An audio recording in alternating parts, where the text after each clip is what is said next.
Poor Donald. This is the focus group.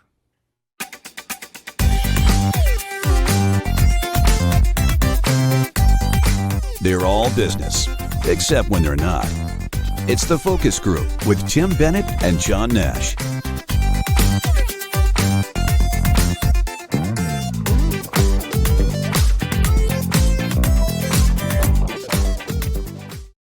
Hello, everyone. Welcome to the Focus Group. Tim Bennett here, as always, with my good friend and co-host, Mr. John T. Nash. We are the Focus Group here every Wednesday through our live stream at Facebook and YouTube. And, of course, you can find all of our media, including our podcast, which is TFG Unbuttoned, at www. Nobody says that anymore. focusgroupradio.com. That's focusgroupradio.com. Don't get us confused with that other show that's taken our name. Do you remember when everybody did www? www. www.haveagoodday.com. Yeah. There's some little millennial down here that does it all the time, and I laugh. Please go to www. I'm like, maybe the millennials aren't so smart. So so our show is, of course, when you're at our website, you can see our sponsors over there, including Deep Discount, who brings us to you each week. Click on their logo, start shopping away. John and I do a little banter. I caught my eye, 2 stories that attracted us. We have a business birthday, and then we have some shop talk, which relates to a 4-day work week. Before I get into, I had a little housekeeping, Mr. Nash. Patrick, one of our listeners, Patrick and Howard. Yes. They were listening to the show and had quite a debate about the dishwasher, forks and knives up or down. Well, you and I load it correctly. Everybody else apparently doesn't. So. Well, and then, Patrick said to me, he had worked in the hospitality industry for years, and he said that I said you should have the fork and everything up so that when it dries, all the stuff dries down to the handle, all the muck and the gook. He said that's totally the wrong way, because when you have to take things out, you're then touching with your fingers. Your fingers are all over the implement that you're putting in your mouth. I said, that's a good point. So the debate continues.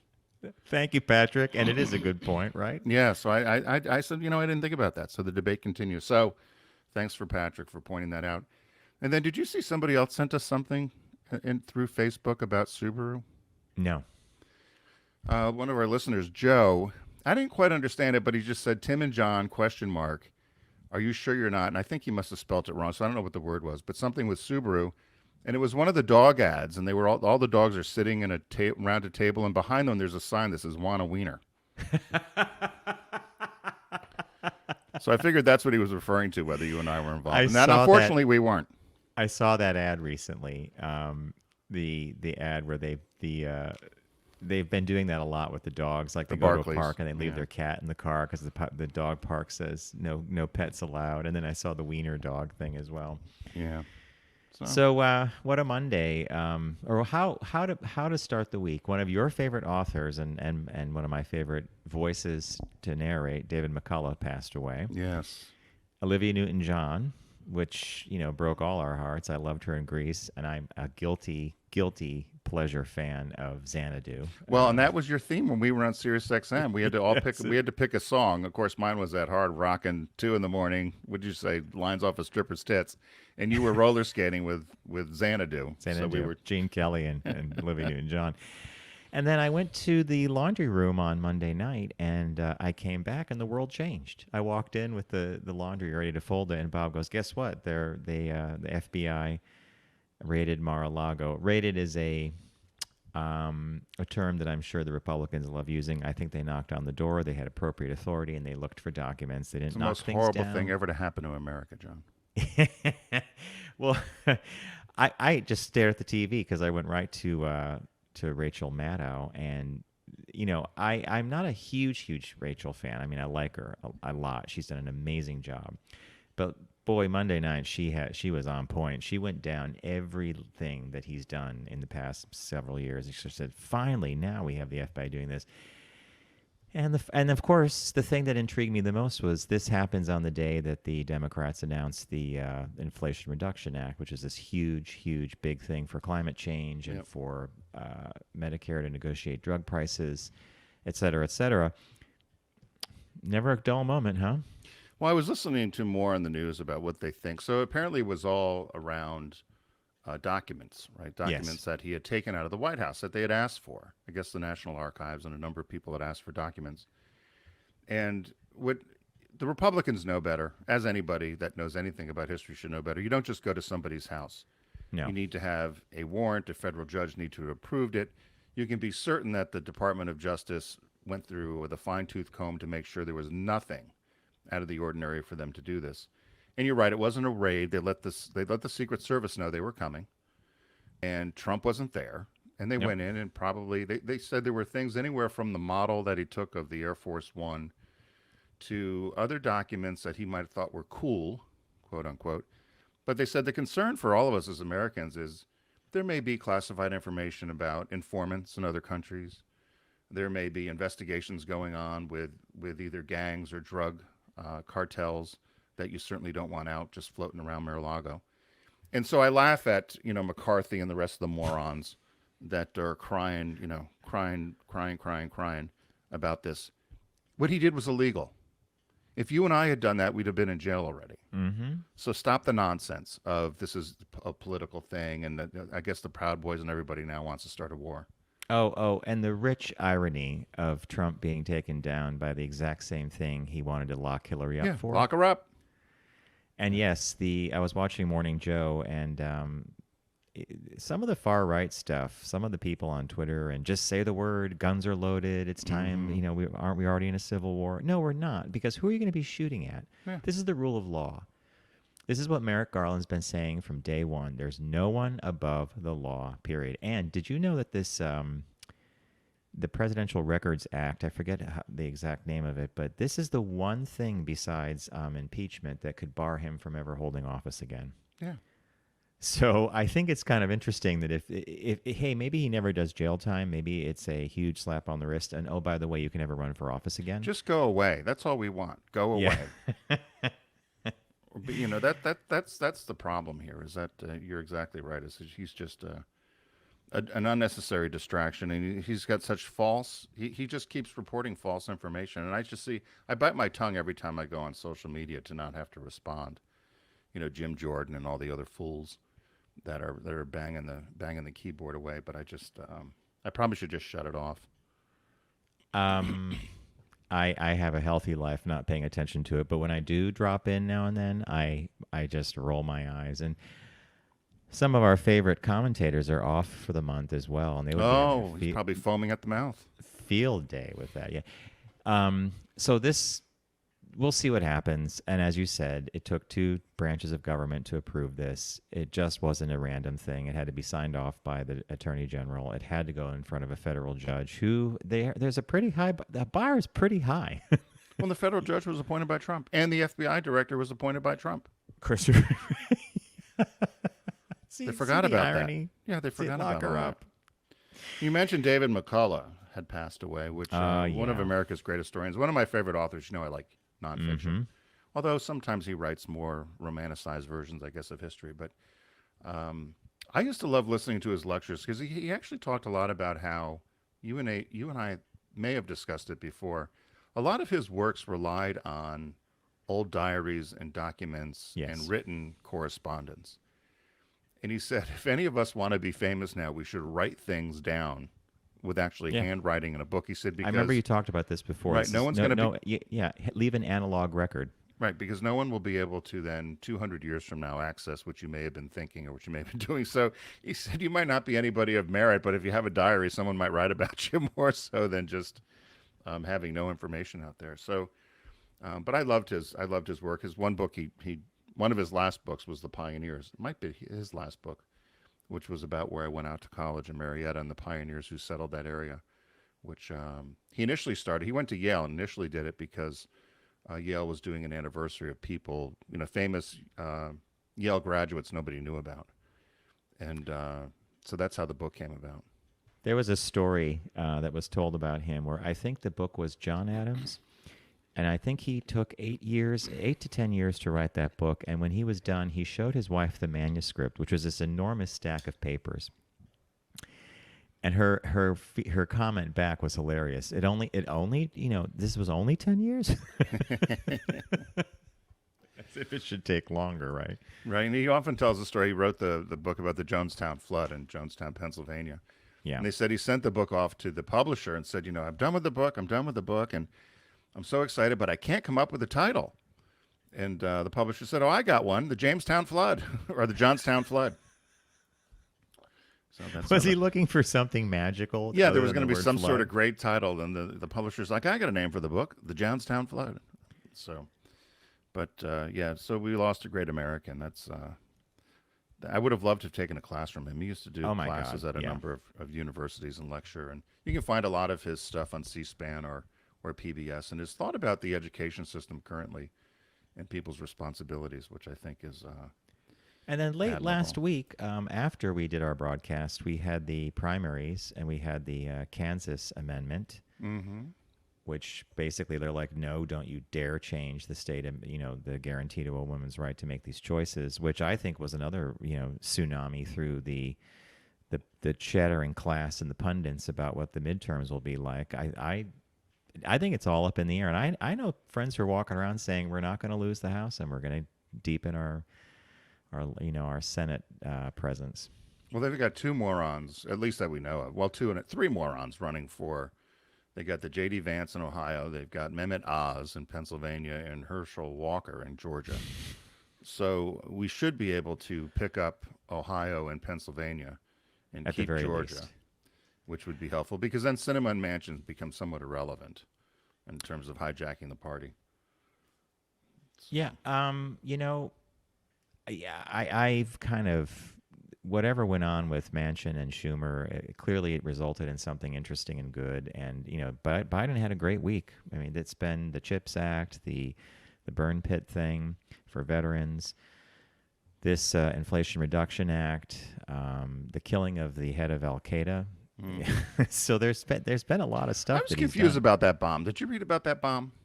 No, So it's got You mean the one- blades on it. That drone that they used. Ooh, Did you read about how they seriously? used it?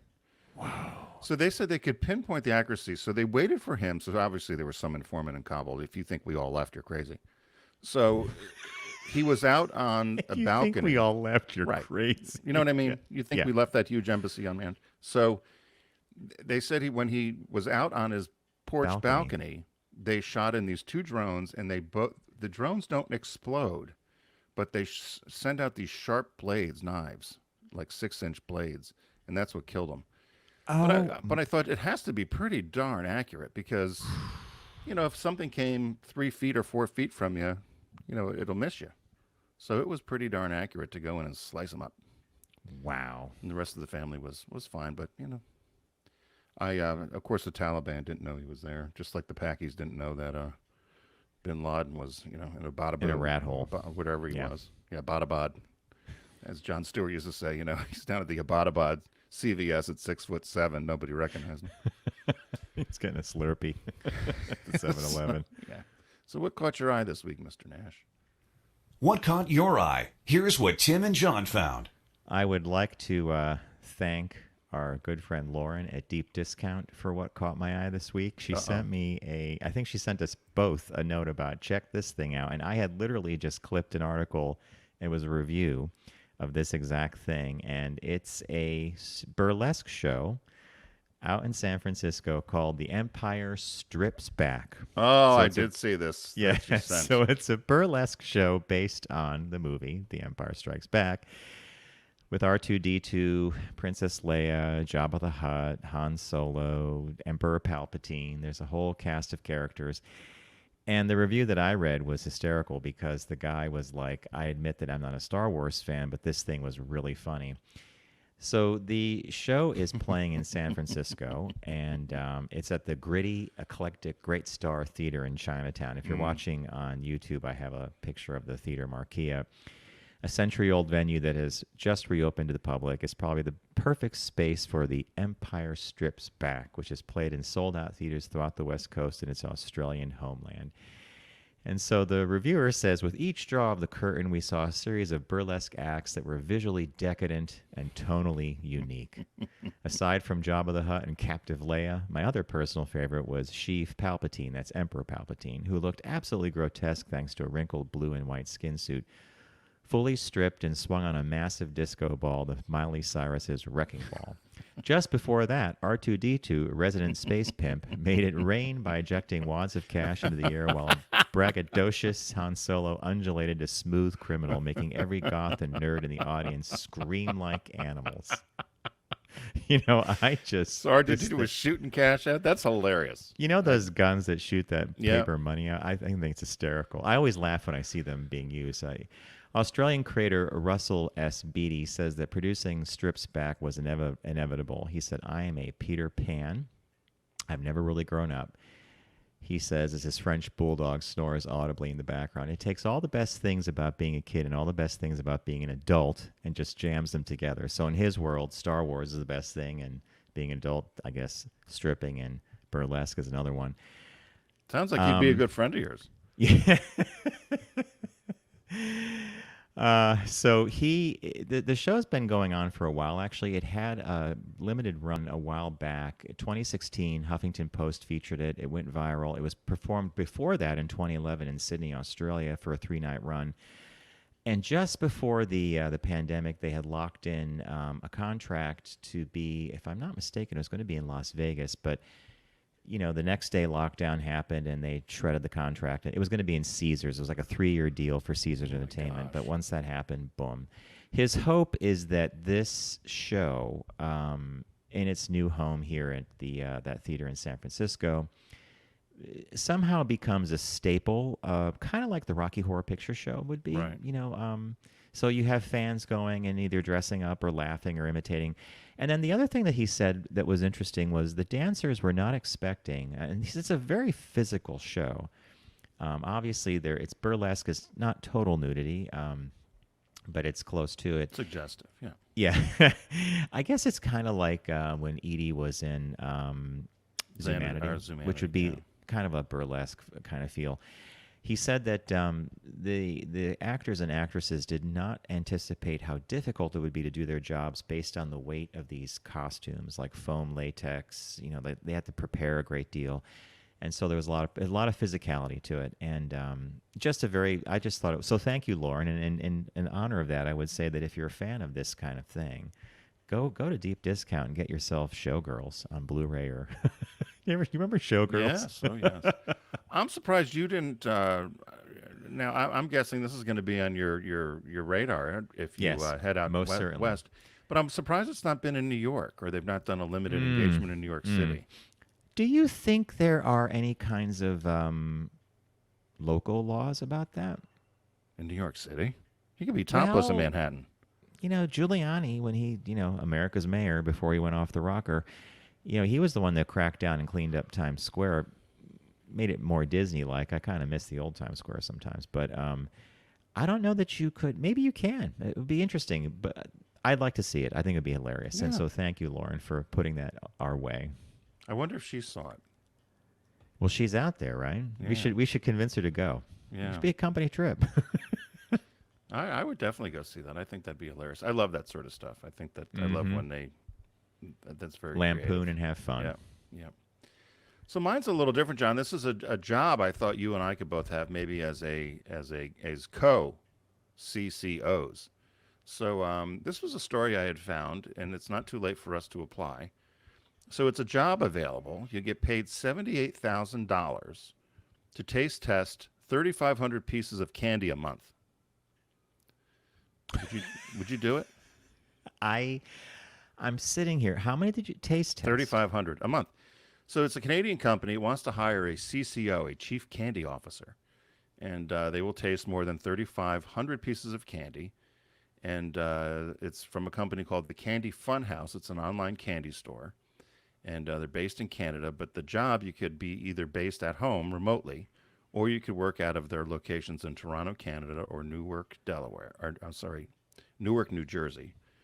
And they said their quote here is, "We believe that candy is universal and that the sweetness of enjoying a special treat unites us all. No matter where you're from, candy is a language of fun. And we all speak and can relate to that, and we love making customers smile." So it said if you love candy and chocolate and you're passionate about these treats, this is the perfect position for you. The So the job includes approving all candy for the inventory that they will hold online to sell. You'll decide whether or not to award each treat with an official Chief Candy Officer stamp of approval. Applicants must be at least 5 years old or older and have a passion for candy, pop culture, and a sweet tooth. The officer will taste more than 3,500 products on a monthly basis. They'll be the head taste tester. They will spotlight treats that achieve the stamp of approval. So you'll do a little blog or talk about them. And then you'll decide which new products that the Candy Funhouse will carry. You'll also run board meetings. So they said the only requirement is to include enthusiasm, a creative mind, a natural-born leader, golden taste buds, a sweet tooth, excellent communication skills, fluent in English, and no food allergies. The job is open through August 31st if you'd like to apply. Apply at the Candy Funhouse. The position does come with a dental plan, and palate training is provided. The dental plan's kind of a... Sounds like a great job to me. All right, let's dissect this for a second. Taste testing means if you are like when you do, like, people who really know how to do wine tasting, they never drink a full glass of wine when they're at a vineyard. They just do a little sample and they spit it out. Is that the same kind of thing you think would have to happen here? Well, yeah, my guess is you would take 3,500 pieces. So I was trying to figure that out. If you divided that by 20 days, right? You would end up trying to think how many. My math isn't so good, but 175 pieces of candy a day. A day. It's a lot. So that's a lot. So you would taste. I guess you would do little slivers. People do taste testing for fast food restaurants and those sort of things. Certainly not at that volume. But I'm not so sure I would have to. My guess is a lot of this may be new candies. Because you and I wouldn't have to taste a Twizzler. I love Twizzlers. No. I know what they taste like. We know what an M&M tastes like, or a Milk Dud, or Good and Plenty, or York Peppermint Patty, or something. But I just thought it was interesting. I thought it'd be fun for us to give them a proposal and say we'd be happy to, here in the focus group to be one of your official co-chief candy tasters, and like we used to do with Oreos, and have them send us stuff and we can taste it. So that would be a lot of fun. Yeah. I'm going to write them and see what's what.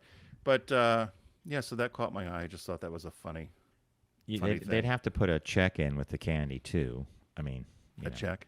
Yeah, well, since, we want to get paid. Yeah, yeah. Like, we don't have to be full-time, but we would like something, yeah. Yeah. So that's what it caught my eye. Very good. Yeah.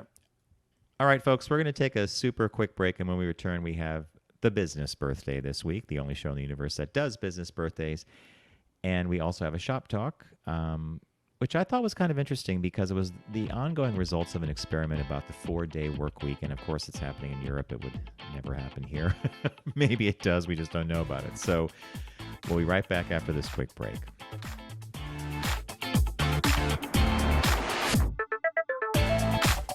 You're listening to The Focus Group with Tim and John. Learn more at focusgroupradio.com.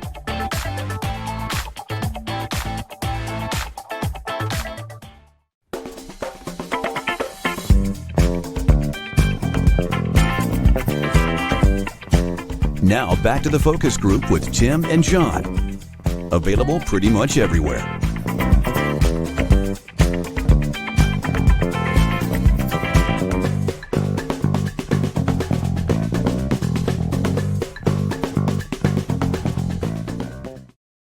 Hello, everybody. Welcome back to the Focus Group. Tim Bennett here with John T. Nash.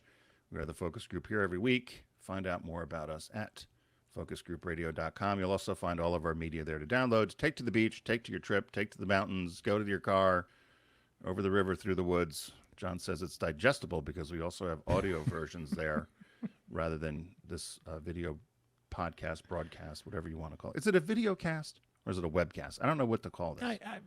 It's YouTube. It's YouTube. Okay. It's a show on video. Well, that's a good point. Without further ado, we have our business birthday today. Everyone does celebrity birthday greetings, but the Focus Group is the only show in the universe that celebrates business birthdays. So born today, August 10th,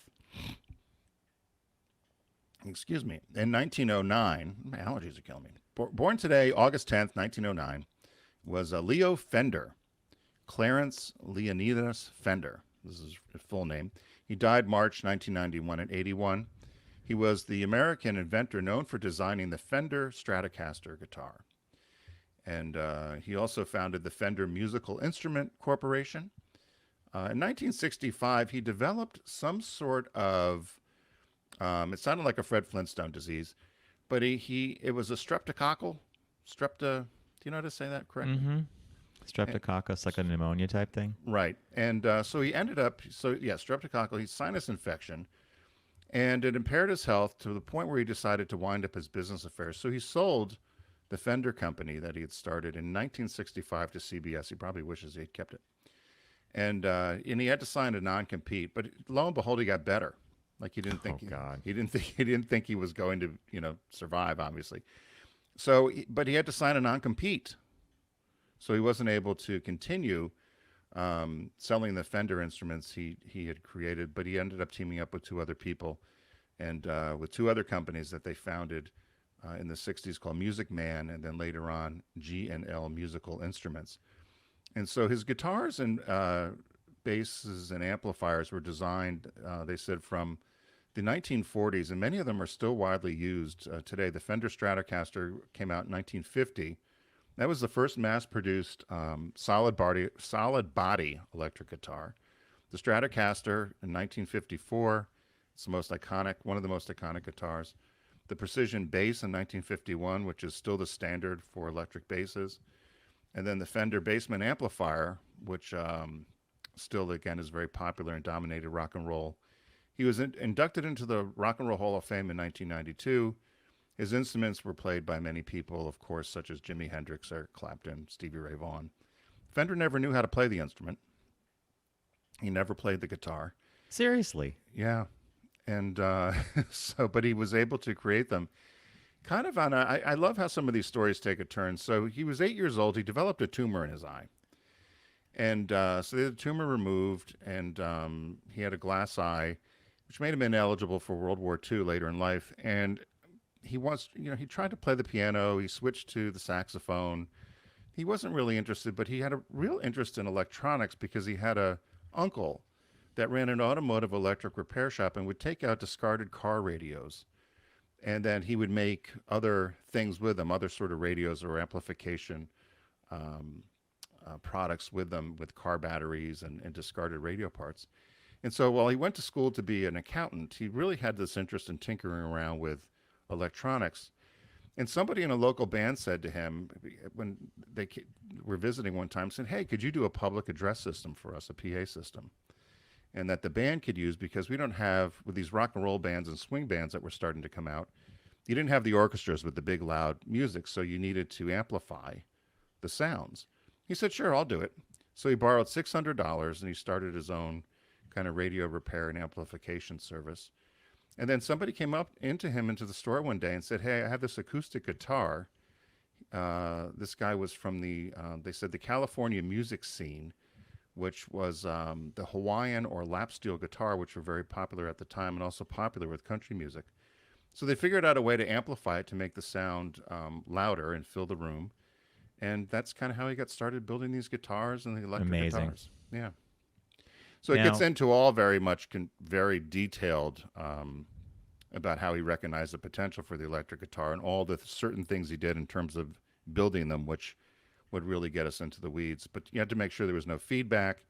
You had to make sure that the volume would fill the hall, and that it wasn't going to interfere with the other instruments, of course. But that's how he kind of went from this, tinkering around with electronic parts to becoming one of the most famous people within music in terms of developing Fender guitars.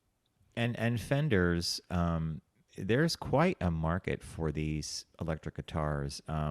There are some Fenders, there are some Stratocasters that are worth a lot of money because it might have been made with a specific kind of wood, or it had some detailing. We were watching the Antiques Roadshow the other night, and they was coming to us from San Diego. I think it was that beautiful, big, old, famous hotel. And they had a lady come on, and she had a electric guitar, but it was not a Stratocaster. It was made by Les Paul. And my mouth dropped open when the appraiser said, "Well, if you hadn't done this or this to this piece, it would be worth 50,000 or so." And I'm like, "What? Yeah, no. There Wonder are what she did to it. Probably put a sticker on it. someone in the past had added something called to the bridge. It's where the strings come down into the main part of the guitar, and but he talked a whole deal about how there are some musicians who will pay top dollar for a famous old guitar because it just sounds a certain way, it feels a certain way, they hold it a certain way. So interesting. I wonder how much did you say before? I might have missed it. How much he sold the company for? It didn't say. It just Oh, it said in didn't say, January okay. '65 he sold Fender to CBS, and then he found 2 other companies. But yeah, it didn't say. My guess is, gosh, 1965. It probably, I don't know. What A do you couple think? million? Oh gosh, I don't think it was that much to you. Well, you said 65. Yeah. I could see it going for a couple $1,000,000. And then, obviously with inflation adjustment and what we're looking at today, it would be worth mega money. But It says, let's see, I just Googled it. On January 5th, 1965, Fender sold his guitar company to CBS, Columbia Broadcasting System, called Columbia Records Distribution, for $13 million. So yeah, so that's pretty good. 65, $13 million. yeah, back then. And, you'd probably be looking at the value of that now would be 50 or 60 million in today's dollars, maybe. Yeah, yeah. It said at the time it was a staggering amount. So yeah, so you were more on it than I was. Well, it was worth something, right? Yeah, no, that's cool. So yeah, he's our business birthday today, August 10th. Died at 81 years old, and certainly changed American music and the world music as we know it. Mm-hmm. I've always wanted to play the guitar. I know you No played an desire, but instrument in college or in high school. You played the tuba, right? I started trumpet in middle school, and I learned, what was it, baritone? I thought you did the tuba, The tuba was high school, yeah. which was great for you because it was like basically I just remember watching at the end Boop, of the thing, you boop, go boom boom. The rest of the time you're back there talking with the percussion scene. I was usually talking to Denise Hines, Candace's sister. What does she play? And then you'd hear the the conductor would be like, "You too. I hope you know your music." We're like, "Yeah, we got 4 notes. We're Wah, set." Bum, ba-dum. Oh, that's so there you have it, Mr. Nash. The John had mentioned when we had gone out to break about our shop talk today, and it's regarding the 4-day work week, and a lot of people have tried doing this. So this came from CNN Business.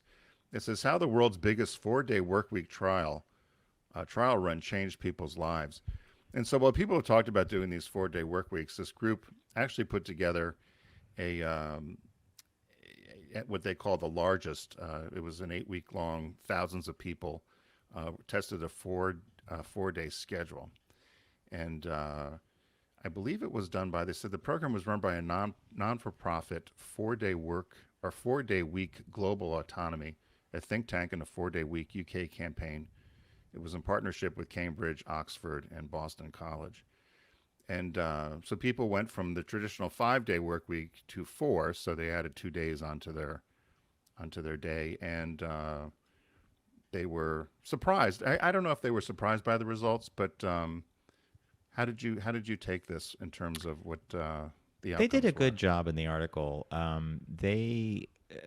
So it was 4 days, but no cut in pay. The overwhelming majority of people said that extra day, that Friday, became chore day, visiting mom day, taking your elderly parents for walks. And in one case, a woman said, with her kids, it would be, instead of her always saying, no, we can't, it would be, yes, we can, Right. if you want. And she would take them to, there was a battleship parked in the Thames that they checked out. I think it was called HMS Belfast. There were exceptions to this, though, and so while one person would say it was generally life-changing, you also had those who said it was genuinely chaotic, and what one woman meant by that was you had a lot of people trying desperately to get a lot of work done in 4 days to get that 5th day, and she said that she wasn't sure as the first few weeks were happening if this would be something she would stick with or if it would end up being a 5-day thing. Then there was a couple of interesting things I wonder if you picked up on about the length of meetings, how often people got to do deep work, and there was a couple stuff in there. So did you pick up anything like that you wanted to? Yeah, there was one where the one team had talked about how, and this was from a PR agency in London, they said the team quickly found ways to make the 4 days work. Now the company has banned all internal meetings longer than 5 minutes, keeps all client meetings to 30 minutes, and has introduced a traffic light system to prevent unnecessary disturbance. So you have a light on your desk, and if it's set to green, you're happy to talk. If it's amber, you're busy but available to speak. And if it's red, you don't want to be interrupted. And so that's how they got around that. The other one was people did talk about, and we've heard this from other companies way before this 4-day work week thing. I think General Electric was famous for this. Meetings were not to be more than 10 minutes. I think you had to stand. Standing. Yep. Right. And I just remember from my days now, it's, decade ago, but when I would be at Subaru, there'd be days I would just be in meetings all day. All day long. And I could tell you 80% of them were useless. But, you sit there and you hear, to be informed. Somebody could have given me in that department, 3 dot points, and it would have been fine. But sufficient. Yeah. So I thought it was a good idea. I thought if I had a company where I had a number of employees that were calling for this, because they said the pandemic has kind of brought a lot of this on, people being burned out. Yeah. But I was surprised I'm surprised they didn't do half the workforce is Monday to Thursday, the other half is Tuesday to Friday. Just so you have a 5-day presence. That's interesting. That's coverage. Because you have coverage then every day for the 5 days. For the 5 days, yeah. Half the group would be gone on either, pick your choice. You want off Friday or you want off Monday. And so another example of how companies dealt with this and what kind of change this affected or affected would be a good way of putting it. There's a company called Five Squirrels, a skincare product manufacturer on England's south coast, and Gary Conroy, the founder, instituted something called deep work time to ensure his employees remained productive during those 4 days. This I would not mind. He said for 2 hours every morning and 2 hours every afternoon, Conroy's staff ignores emails, calls, or Teams messages and concentrates on their project. He goes, the whole place goes like a library, and everybody just gets their head down and smashes through the work, he said. That I was most admiring of, because it is the distractions and the stuff that we call our busy work that we all think we're doing a lot of work, but it's actually just answering questions and doing paperwork or stuff like that. And I like that deep thinking thing. You're funny you like that. I didn't know whether I liked that or not. I thought, well, probably the reality is most people could do their whole day's job then. Right? If you think about all the nonsense that distracts you. And if you were doing the 2 hours every morning and 2 hours in the afternoon, it's 4 hours of intense work. I'll tell you, there's a building across the street from us that's having a courtyard redone, and they are jackhammering up what looks like 5-inch or 6-inch thick concrete. And so it's from 9 in the morning till 4 in the afternoon. It's the jackhammers. And so and my office looks out on this, and because of the way that our building's constructed, the sound just reverberates, and it just, I've worn earplugs, I've done sound canceling, my AirPods.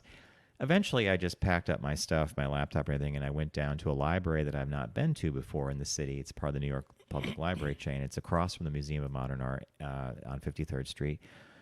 I walk in. It's all Scandinavian. It's beautiful. There's 2 floors, and the downstairs has a lot more work. And these are work tables, and they have these little desks things set up. And I sit down, I set up shop, and I was there for 3.5 hours. And I would say I got more done in that 3.5 hours than I usually get done in a typical day. And it's because of the distractions. So the jackhammer, that bothered you? Oh, did it bother you? Concentrate. And you just couldn't ignore it? No, you can't. I'm getting a little more used to it because they're doing it not so consistently. But I'm going to the library again today, this afternoon. I'm going to spend the afternoon there. It's super hot. There's really not much to do. And I thought, you know what? I got to get a bunch of stuff done. So I have a folder with papers in it. Have my laptop, right? And I'm just going to go. And it's so that part of the article really hit me, this idea of deep work. And sometimes you sit and maybe you're 2 hours, maybe you're looking at a video, maybe you're cruising news sites or something, but it's still you're doing something, and it's he wants it to be deep work. I don't know how many people in the company are doing the deep work, but Now they have a Wi-Fi you can hook into Yep, at the library, yep, or do you do it through your phone?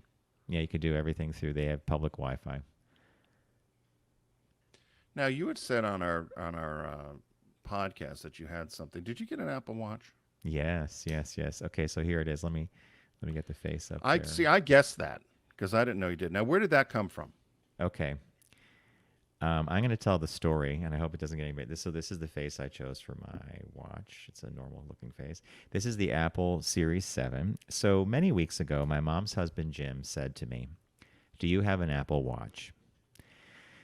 A text message. I sent a text back to him, and I said, I have most everything Apple makes, but the watch just never crossed my path because I just don't know what I would do with it. So then I get a picture back, and it was the back of a box, and it had the description. It was an Apple Series 7, GPS, whatever. He said, "What do you think of the specs of this watch?" He goes, "I've got a deal you're not going to be able to refuse." So I didn't know what to think. I thought maybe he found a good price. How do I tell him I'm not going to really buy one? But then the more I thought about it, and my mom's husband has a very dry, he could be very funny. He has a very good sense of humor. And I thought, wait a minute. Somehow he has this watch, and he's going to probably give it to me. So I thought maybe he won it. He plays pétanque, which is a French game where you throw these steel balls. It's kind of like bocce in a way, different rules, slightly different. And I thought maybe he won a pétanque championship. So we had our mothers up to the country house a few weeks ago, and he came up and he had it wrapped, and it was an Apple Watch Series 7 with a band. And I'm like, oh my God. He goes, "It's yours." He goes, "Figure it out." He goes, I don't need another gizmo in my life. So I've been slowly figuring it out. And here's how he got it. He ordered 5 LED bulbs from Amazon. They arrived in a box. LED light bulbs don't weigh so much. So he's like, okay, well, puts the box away. 5 days later, he opens the box to install the bulbs, and what's in there but an Apple Series 7 watch. So he takes forever to get a human being at Amazon, and anybody listening knows it's all mechanized. So he finally gets a human being, and she's like, "I'm really, really sorry you didn't get your bulbs. I'm refunding that money right now, and I'm sending you a new order immediately. We won't charge you till we know we have wait a minute. The confirmation." bulbs weren't in the box? No. So he said, "Well, what would you like me to do with what was in the box, which is an Apple Series 7 watch?" Keep it. Well, he goes, "Can you send something back?" And yeah, well, just keep it.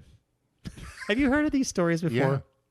Yeah, they won't take back like those mattress companies. If you order one of those purple mattresses or avocado, whatever, they don't want it.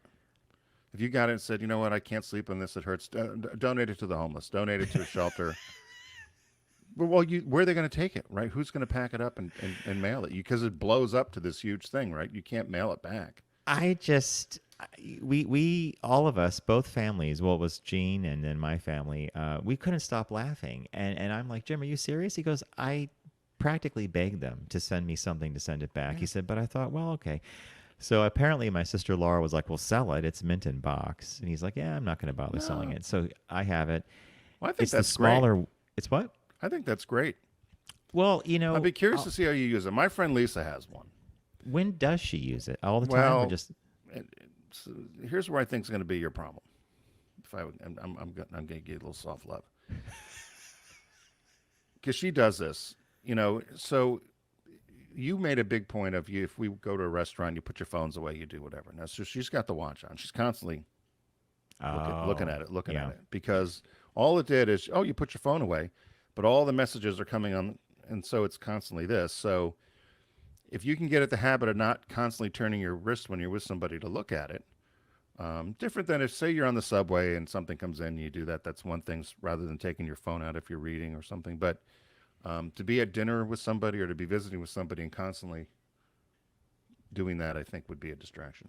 You'd have to get away from the cat and the cat and the cheese. Ringing So the bell. I'm going to just share, I'm wearing my reading glasses today. The minute I put this on my wrist without reading glasses, I'm like, uh-huh. Well, you can't see it. So my mechanical watch, I could look at in a second and tell you the time. and it's an auto winding Hamilton watch. I love the darn thing. This took quite a while for me to set up and figure out. It hooks into the phone. You could change the watch Took you a while face. to set up? Is it what? It took you a while to set up? Yeah.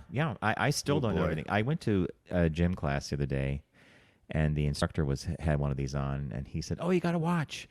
Let me show you what to do." He starts pushing buttons, and he said you could monitor your workouts. So what I've learned is, what I use this mostly for is when I cycle, and when I go to the gym, I can actually track my workouts. It does EKG, it does your heart rate, and it does your blood oxygen level. So I have something called a sinus rhythm, which is a normal heart rhythm, which is kind of fascinating. My friend Linnea got this. It detected AFib in her, which is an amazing thing because it tracks your heart rate when you have it on. But things happen, like I'll be wearing it and I forget to charge it, it's dead. Here's an example, folks. I could take my mechanical watch, and if it's auto winding, or it's an automatic, I could spend 30 seconds winding the crown. Done. It's charged, right? This has to go on a special thing, a cable you have to bring in. And to your point about Lisa's usage of it, one of my yoga instructors, a woman named Laura, she had this watch out in Zion. She was doing a yoga retreat, and I said, well, did you use it? She goes, it died one day, and I sort of forgot what pocket of my knapsack I put the charging thing in. And she goes, and she was smiling when she said it, meaning she didn't want it to be telling her things and doing, because she had the cellular data thing. So I'm going to continue to play with it. I think it's an interesting device. It's certainly on the fitness and health side, it is pretty remarkable, the data it collects. Like I wear it when I sleep sometimes, and it tells me what my heart rate went down to, which is interesting. Yeah. No, I know people that love them. That have them, and I know you had not. That was one of the Apple things you had not done the plunge. Yeah, poked around with. But I was curious because I've seen them too, and I know our friend Jay has one. Of course, she worked at Apple, but she loves it and she swears by it and uses it all the time. But you do get that. You do get the people doing the, quite a bit. But I don't know how you can read that. I guess that's why you said you had your glasses on. I'm on the edge. Like if I hold it a certain distance without reading glasses on, I could read it, but I'm on the edge, and I'm like, I could see how this would be problematic for those unless you have to wear glasses all the time, you're all set.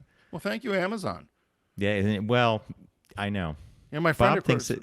You know what Bob thinks? Bob thinks it was a disgruntled warehouse person. Yeah, you're not getting bulbs. You're getting a watch.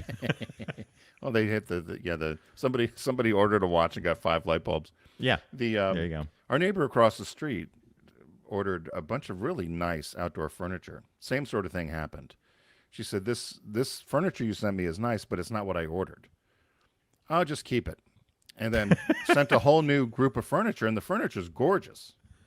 And she felt just like Jim did. She's like, please, come pick it up, send it back. I'm like, donate it, do something with it, donate it. There's got to be. I don't know. I guess there's a whole business with people that have these return things. I guess people go around, collect them, and then sell them. Because it's more money to bring it back, and it has to be sold as a used good at that point too. Box open or whatever. Yeah.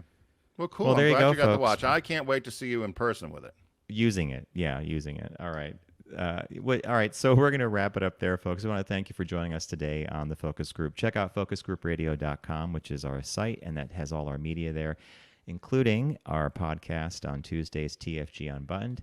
We would like you to subscribe, like, and rate to that as well. So everybody, and a big thanks again to Deep Discount, which is a partner of ours here, and thank you, Lauren, for the heads up on the Empire Strips Back, a show I'm certainly dying to see. Back. Yeah, we might want Lauren to go there and do some field research for us with her husband, John. Could you imagine the two of them coming back with the review? Well, we did it. We went. If we have to get out there for business, we can go meet them, right? Exactly. This could be a great trip to do that. Stay safe, everybody. Stay cool, and we're going to see you next week.